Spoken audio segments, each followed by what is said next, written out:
support education about asexuality, and I share my own asexual life journey in order to help you in yours. Subscribe and hit that bell icon. So today we're discussing societal and cultural conditioning and how that is affecting our asexual lives and the lives of people in general in the world and making people really unhappy. And what can be done about this? Let's discuss. First of all, if you didn't know who I am Sandra Burmy, author of this awesome Asexual Perspectives book, which is out on Amazon. So yeah, societal conditioning and cultural conditioning is really affecting the lives of asexuals, and it's affecting people globally at scale. So people are conditioned from birth to believe, usually, that in most cases, that asexuality is not a thing. It's like what amoebas do. It's how they reproduce. They're taught basically that that heterosexuality is the only sexuality that should be around, basically, that should exist, and everyone should follow heterosexuality, be heterosexual, and that's the way relationships should work. Of course, there are more people that are gay couples these days, and lesbian couples, and even asexual couples, and of course we can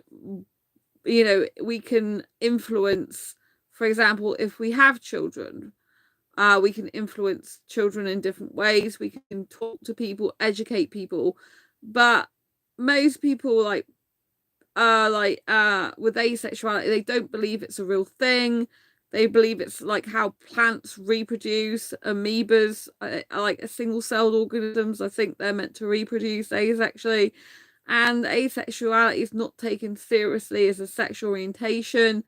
People are so used to people being sexually attracted to others, they cannot fathom why someone would not experience sexual attraction or would not want sex. In fact, they can't even understand that sexual attraction doesn't exist for some people.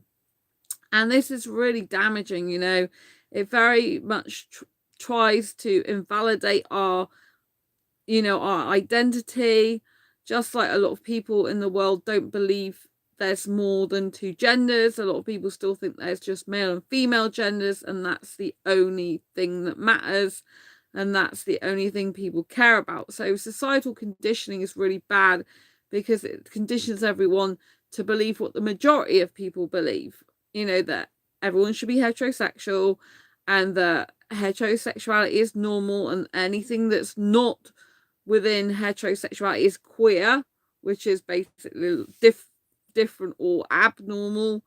Some people might say it is. When I was brought up, that queer is kind of like an abnormality, which is why I don't personally use it for myself. But I understand it has changed a lot over the years, the meaning, But, society still frowns upon people who are different, people who are misfits, people who don't go by society's rules of what they should say and what they should do, 3 bags full and all that rubbish, And it's very, very damaging for asexuals because even though we're part of the LGBT plus community, a lot still don't fully understand what it's like to not experience sexual attraction, and people in the world in general just don't understand asexuality. And I get a bit concerned when I actually do see people say, oh yeah, if the label of asexuality fits you, then wear it. But the problem with this is we do get some sexuals that come into our community pretending they're asexual, I should say, and you never get anyone else usually saying that about their sexual orientation. But because we're kind of like tiny amount of the population, and asexuality is a huge broad spectrum, that's why some people say that, but society conditions us to believe that marriage is what we should all be striving for, and that you're only kind of whole if you're in a relationship, right? But this simply isn't true. Marriage, a lot of the time, is just institutional in my opinion, way of contracting two people to be forced to stay together, even if they change and end up taking completely different routes in life. You know, some people get married and they drift apart. They end up being so different to what they originally like with each other, or they come out of their shell and they change and grow and develop as people, separate people, and they're just not the same anymore for each other. And if you tie yourself into a contract with someone who ends up being very different from you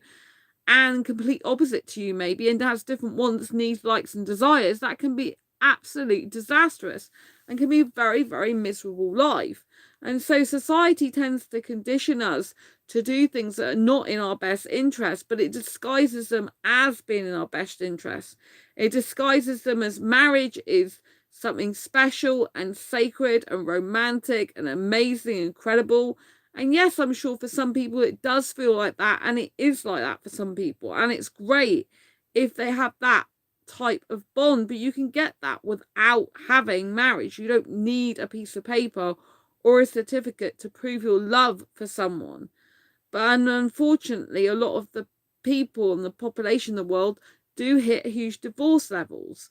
So, you know, still plugging marriage as the be all and end all of relationships and life is, you know, not good. You know, I see so many dating coaches and they still refer to marriage as like the be all and end all of a relationship. Like, do you want a high quality guy with a view to getting married? And it seems like the general consensus is the good guys will, and the really good great guys will always want to get married, and so basically that's got to be what you want at the end of it. Otherwise, you know, you're not really attracting the right guys, and it's kind of like, well, I don't want to get married, you know. And a lot of marriages still end up in divorce, so a lot of those guys aren't good guys for marriage. You know, marriage doesn't suit everyone, and marriage is traditionally very subservient on the woman's part, you know, especially if you look in Muslim culture still.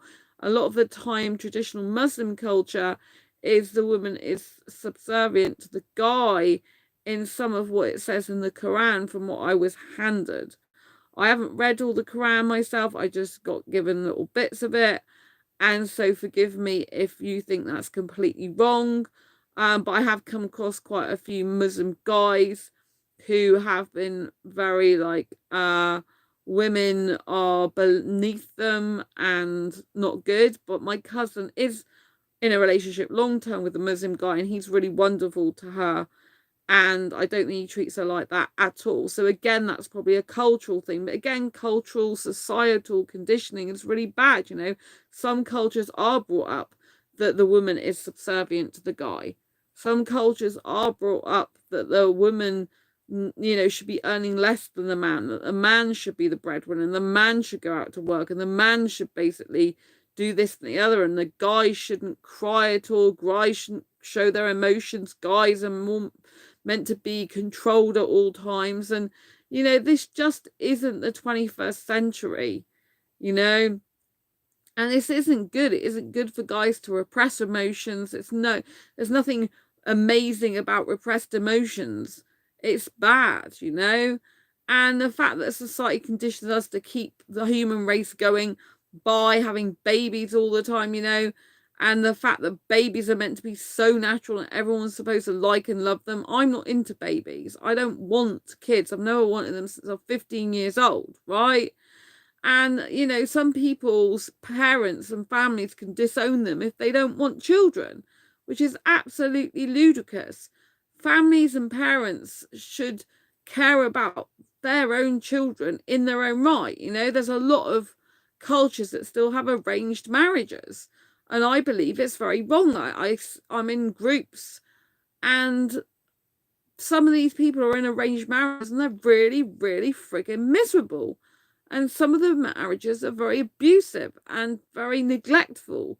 And some people cheat, you know. And so society pushes people to be a certain way, even if it's not in their best interest, whether that's the best interest of being a couple, best interest of being single. But most of it is geared towards being with someone. And if you're alone, people automatically think you're lonely and that you're going to die alone, and there's something so bad about that. You know, we all die alone in a way, because we all get born with ourselves and we all die with ourselves. At the end of the day, we are the ones, excuse me, that's there for ourselves in the end, right? And if you live a happy life being single and on your own, it's far better than being in an abusive relationship. And it's much better to be single and be happy and die on your own than alone and miserable in a relationship with a guy or whatever gender doesn't even understand you. You can be alone in a relationship, and people forget that. They forget that just because you're in a relationship doesn't mean to say you can't be lonely. If the other person doesn't understand you, if the other person drifts apart from you, if the other person's not matching your needs, not caring about you anymore, it can be very, very miserable, and you can feel very alone. You can feel alone if you're in a room full of people, if you suffer with depression or low self-esteem, no self-love, and that type of thing, you know? So it's really, really important that we understand that sex, marriage, and kids is not the be-all and end-all of life.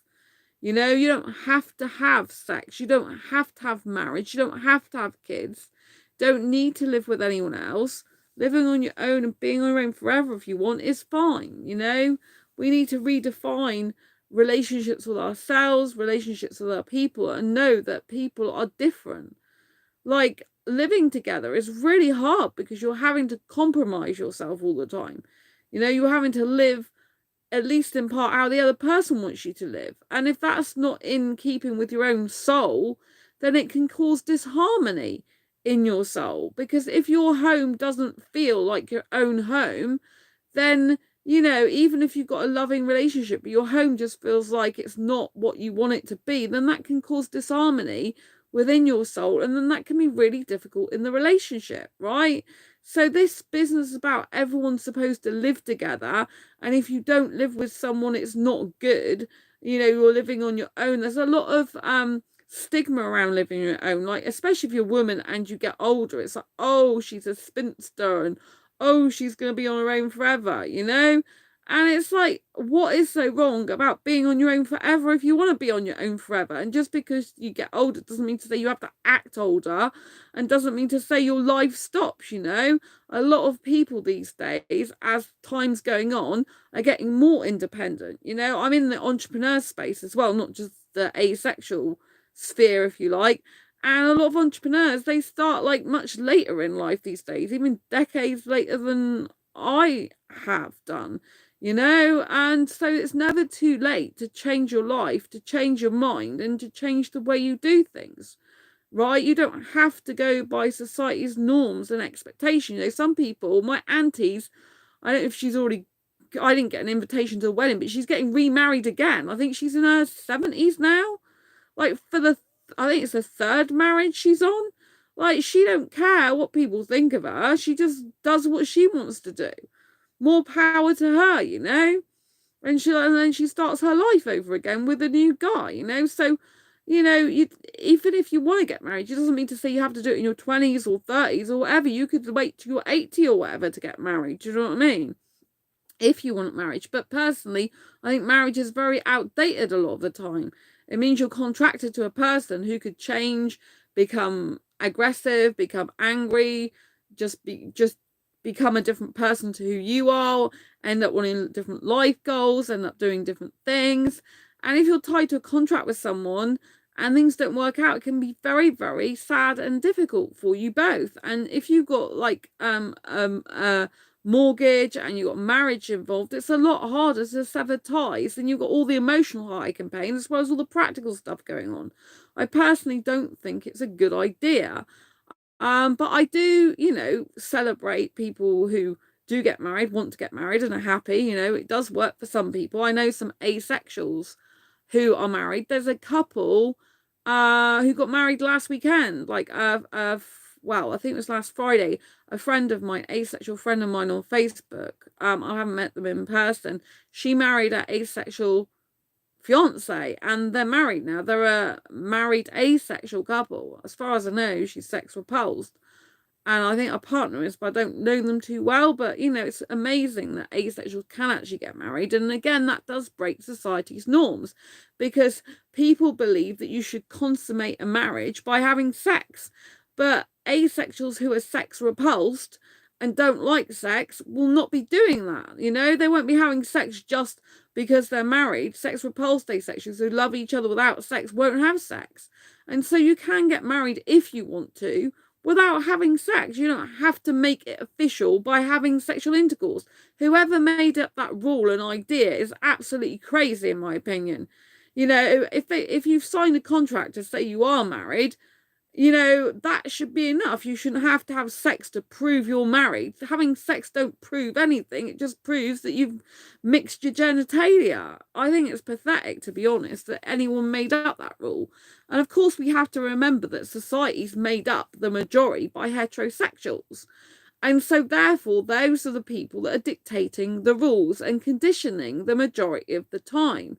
In order to change that, we would need to have more and more people come out as asexual, more and more people come out as gay, lesbian, you know, gender queer, as well. If you want to change gender norms as well, we need people to actually be honest. A lot of people aren't honest. There's a lot of guys, for example, who are into women and into guys. They're bisexual, but they don't want society to know that, because society dictates they should be heterosexual. But my friend who's was assigned male at birth, they get hit on by guys who are in relationships with, well, in the past they did, got hit on by guys who are in relationships with women, because these guys don't want to admit they've got feelings for guys as well. They just want to make sure society is kept happy. We don't need to keep society happy. It doesn't matter what other people think, say, or do. All that matters is what you believe you are and what you want in your life. You know, if there was less conditioning in the world, then more people would be so happier. You know, people who have interracial relationships, interabled relationships, for example, that is challenging society's norms and expectations and culture. You know, I've come across a couple of couples recently who are Indian Korean and they're married, and their obviously cultures are very different. And you know, if people are more accepting of different cultures, and that people can be different and come together and still be in a happy, healthy relationship, then the world would be a better place. You know, a lot of countries are still living in outdated relationship dynamics. They're very much still heteronormative and heterosexual, excuse me. And this needs to change, because, you know, people are being pushed into boxes in their lives, and they end up dying with their pain inside them of not being who they truly are. In case you didn't know, I'm an individualist and a non-conformist, and I only play by my own rules in life.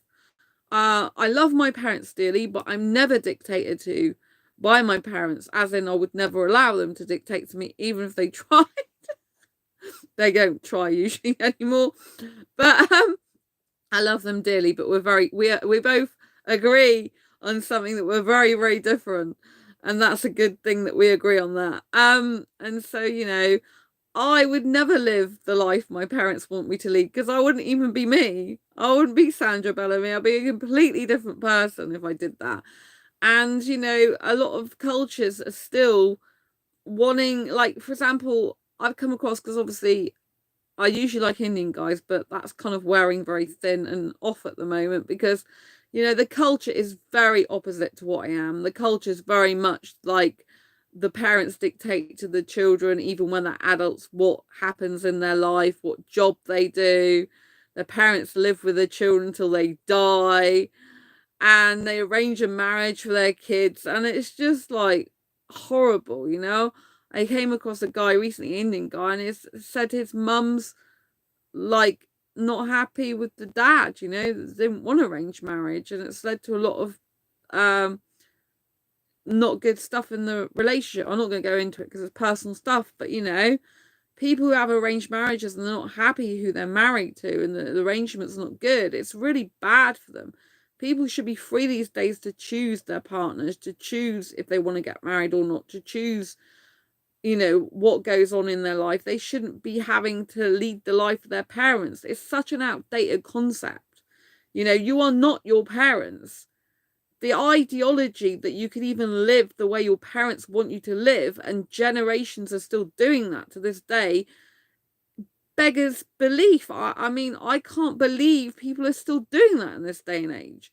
It's like, why would you be living the life of your parents when you've got a life of your own to lead? You've got all your life ahead of you, and you choose that life. But are you choosing that life, or are you brainwashed into it?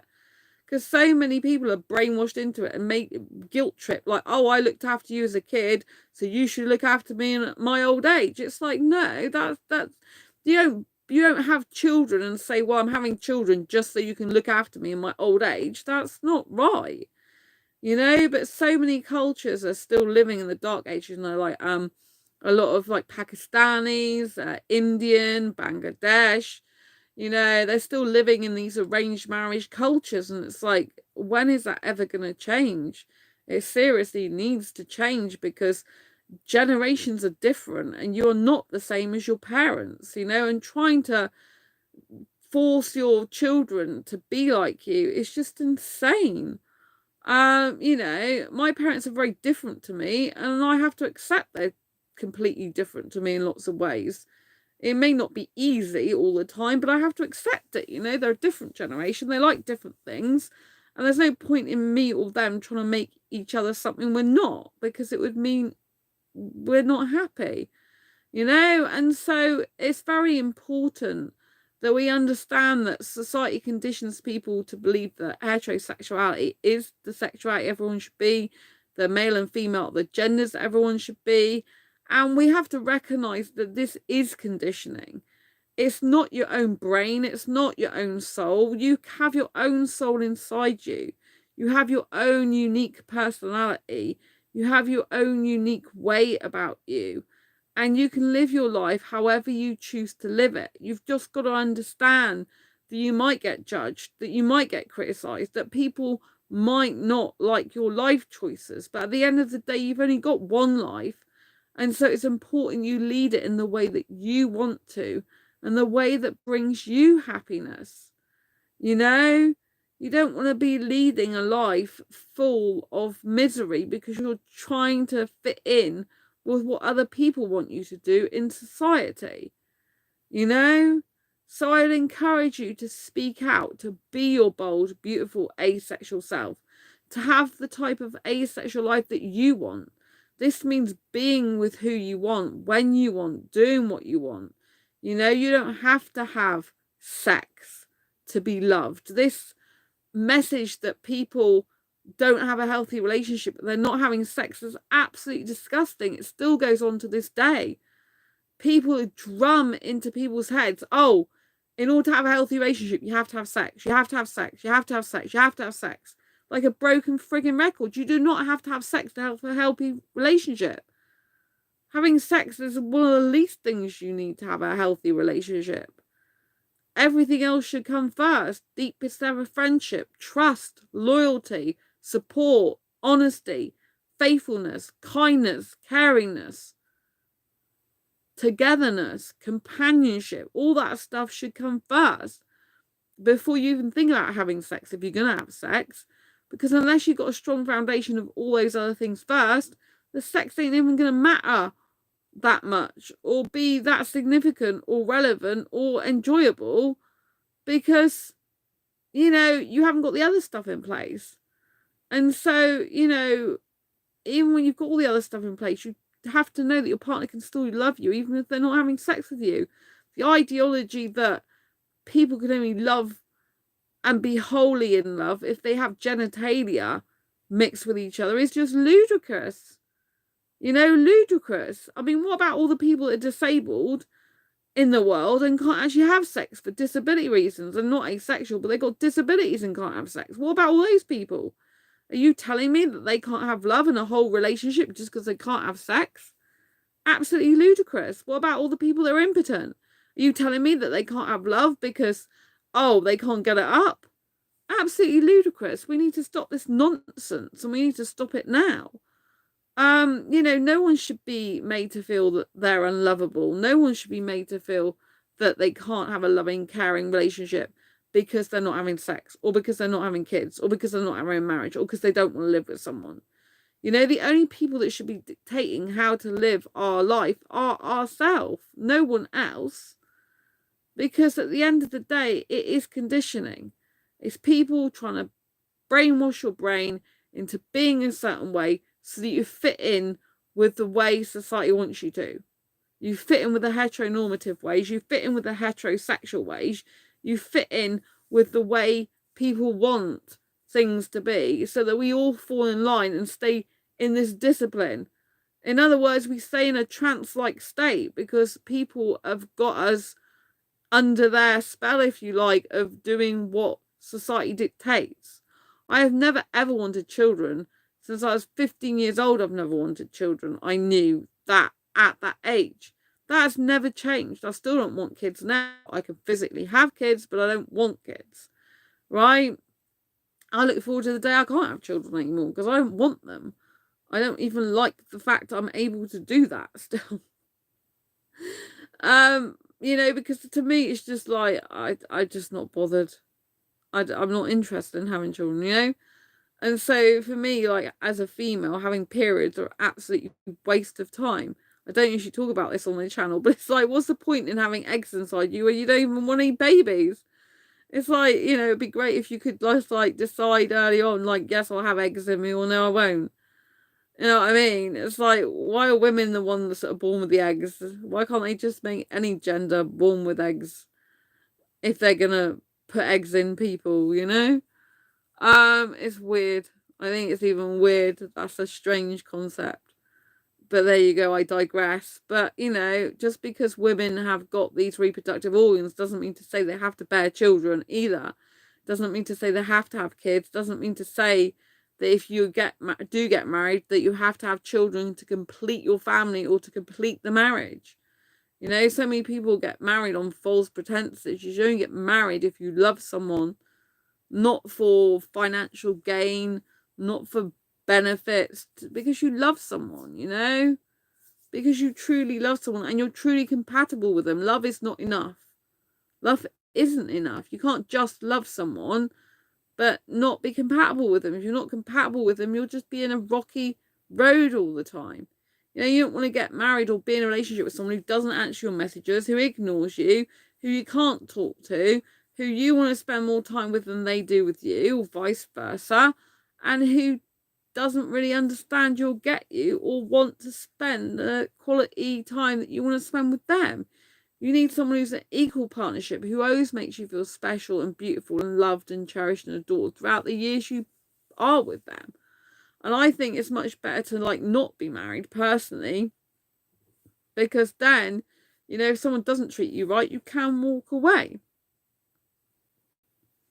And I think the fact that people still believe that a relationship is only complete if it's got sex, or if it's got children, or if it's got marriage, and they always believe, like, that it's only complete without these things. And a lot of people don't even understand about how you can have a relationship and not live together. But years ago, I saw an article even in a newspaper in the UK where you can actually have a living apart together relationship, and 10% of Britons used to do it, apparently.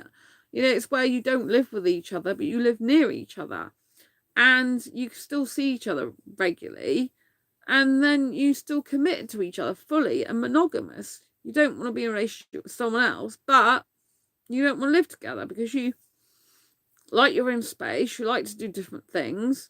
I think it's much healthier to live in separate places if you do have different interests, and even to retain your own identity. You can have your own friends over, you can basically create your own schedule, you can go to sleep when you want, do what you want when you want. It's so much better.